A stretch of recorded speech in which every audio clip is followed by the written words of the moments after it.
Shalom Bapak Ibu Saudara yang dikasihi Tuhan.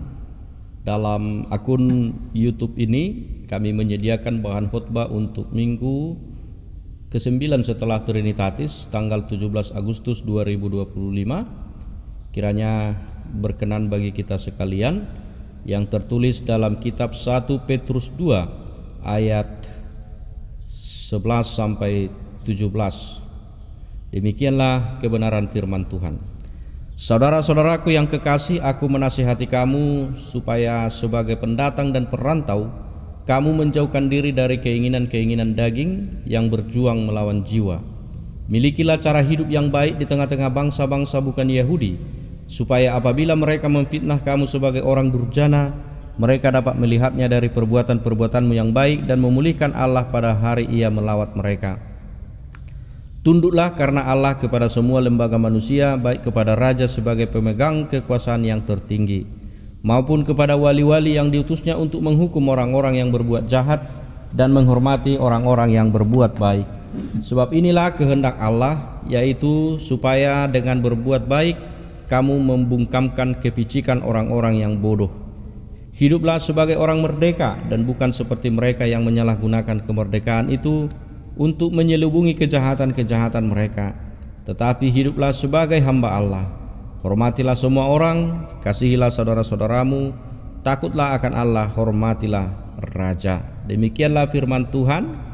Tema untuk kita renungkan di minggu ini, hidup sebagai orang merdeka. Bapak Ibu Saudara yang dikasihi Tuhan, hari Minggu ini bertepatan dengan hari peringatan kemerdekaan Indonesia yang ke-80. Saudara yang dikasihi Tuhan, layaklah kita bersyukur karena selama 80 tahun Tuhan terus memimpin, Tuhan terus memberkati kita melalui kemerdekaan bangsa Indonesia. Kita boleh menikmati hasil dari perjuangan para pahlawan, walau barangkali sebagian orang akan mengatakan bahwa tidak semua orang bisa menikmati kemerdekaan itu karena masih terkungkung oleh kemiskinan, penindasan agama dan lain sebagainya. Namun sebagai warga negara yang baik, tentu kita harus tetap berdoa untuk bangsa dan negara ini beserta pemimpinnya, agar tujuan kemerdekaan untuk mensejahterakan seluruh rakyat Indonesia benar-benar dapat terwujud suatu hari nanti. Nah Bapak Ibu yang dikasihi Tuhan, bicara soal kemerdekaan, tentu saja semua orang ingin merdeka. Semua orang berusaha untuk mendapatkan kemerdekaan. Kalau kita perhatikan di Kamus Besar Bahasa Indonesia, kemerdekaan di sana dikatakan adalah bebas, tidak terikat, lepas dari tuntutan, bebas menentukan kehidupan sendiri, bebas dari penindasan. Dari pengertian kemerdekaan itu, firman Tuhan yang kita renungkan pada hari ini juga berbicara tentang bagaimana kita hidup sebagai orang yang telah dimerdekakan di dalam Kristus, tidak terikat, tidak terbelenggu. Nah, perikop ini hendak mengingatkan kita tentang kemerdekaan secara rohani.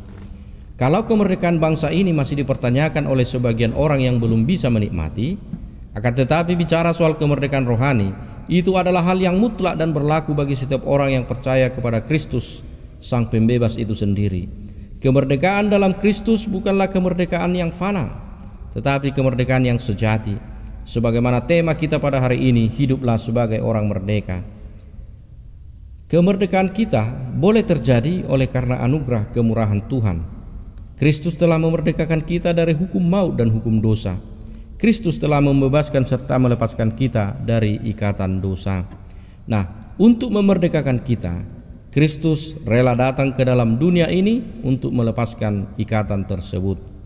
Bapak Ibu Saudara, dalam rangka memerdekakan itu, Yesus telah mati di kayu salib, bangkit kembali dan naik ke surga, serta mengutus Roh Kudus untuk memimpin hidup kita, untuk terus membawa kita kepada arah yang Ia kehendaki, supaya kita yang telah dimerdekakan dari dosa tidak hidup lagi di dalam dosa itu sendiri.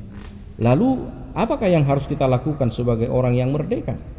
Yang pertama, berdasarkan perikop ini, jauhkan diri dari keinginan daging yang berjuang melawan jiwa. Bapak Ibu Saudara, dari firman Tuhan yang kita bacakan tadi di ayat yang ke-11, di situ Rasul Paulus mengatakan bahwa sebagai kita adalah pendatang dan perantau. Sehingga hendaknya kita menjauhkan keinginan-keinginan dari daging yang berjuang melawan jiwa. Nah, kita harus mengaminkan bahwa memang keberadaan kita di dunia ini adalah ibarat seperti perantau.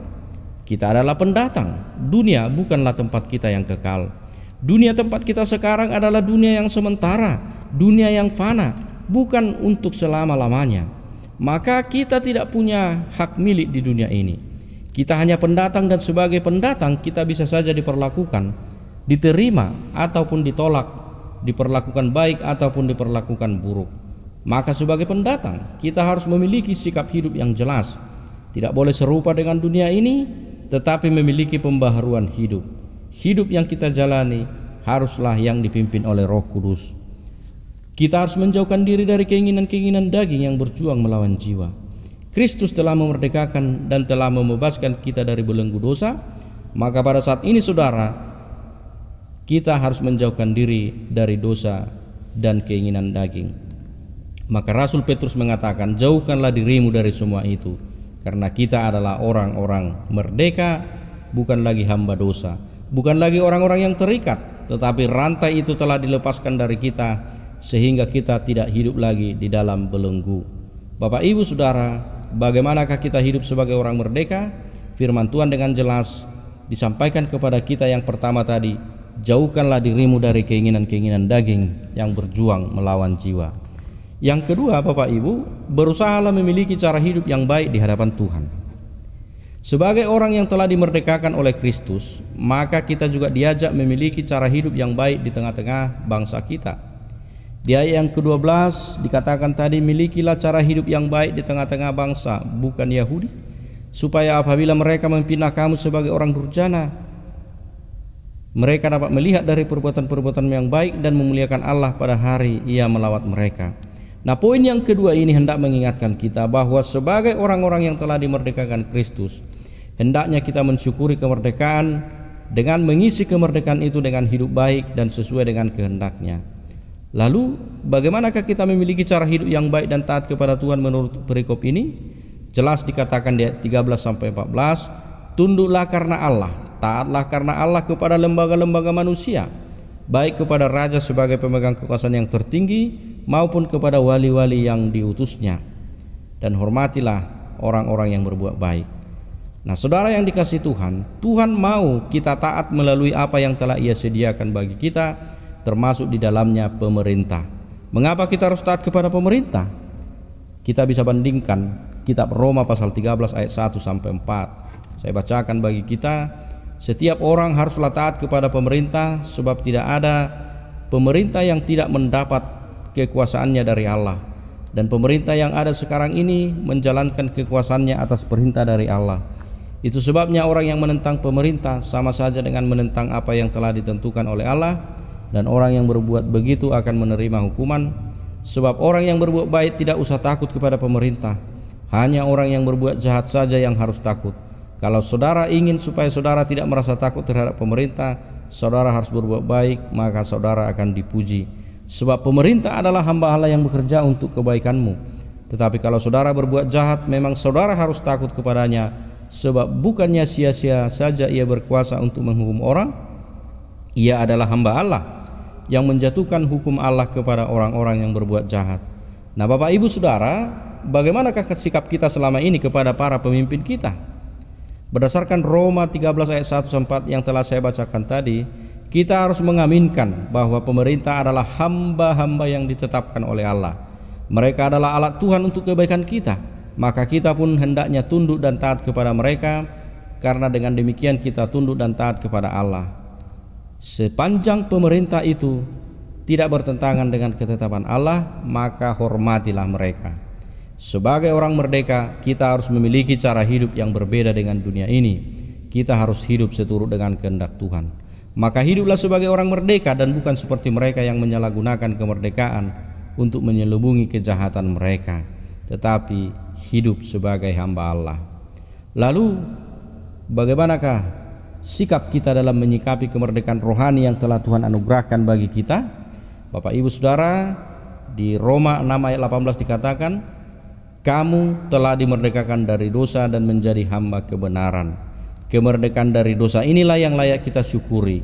Kita bersyukur kepada Allah karena dahulu memang kita adalah hamba dosa, tetapi sekarang setiap orang yang dengan segenap hati menunjukkan ketaatan kepada apa yang Tuhan ajarkan telah dibebaskan atau dimerdekakan.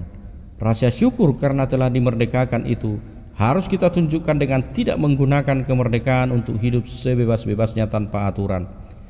Dengan kemerdekaan dari belenggu dosa, tidak ada lagi yang dapat mengikat kita. Tapi ingatlah, sesungguhnya kemerdekaan kita adalah kemerdekaan yang harus dipertanggungjawabkan di hadapan Allah. Kemerdekaan rohani harus kita pertanggungjawabkan dengan melakukan apa yang Tuhan kehendaki. Hiduplah sebagai orang merdeka, inilah yang Tuhan kehendaki lewat tema minggu ini. Jadi ada dua hal yang tadi harus kita lakukan sebagai perwujudan hidup sebagai orang yang telah dimerdekakan, yaitu pertama, jauhkan diri dari keinginan-keinginan dunia, jauhkan diri dari keinginan-keinginan daging yang membawa kita jauh dari kehendak Allah. Dan yang kedua, milikilah hidup yang baik yang berkenan kepada Allah. Biarlah firman Tuhan ini boleh meneguhkan kita untuk dapat hidup dan mensyukuri kemerdekaan jasmani dan rohani yang telah Tuhan anugerahkan bagi kita sekalian. Selamat memaknai kemerdekaan. Tuhan Yesus memberkati kita sekalian. Amin.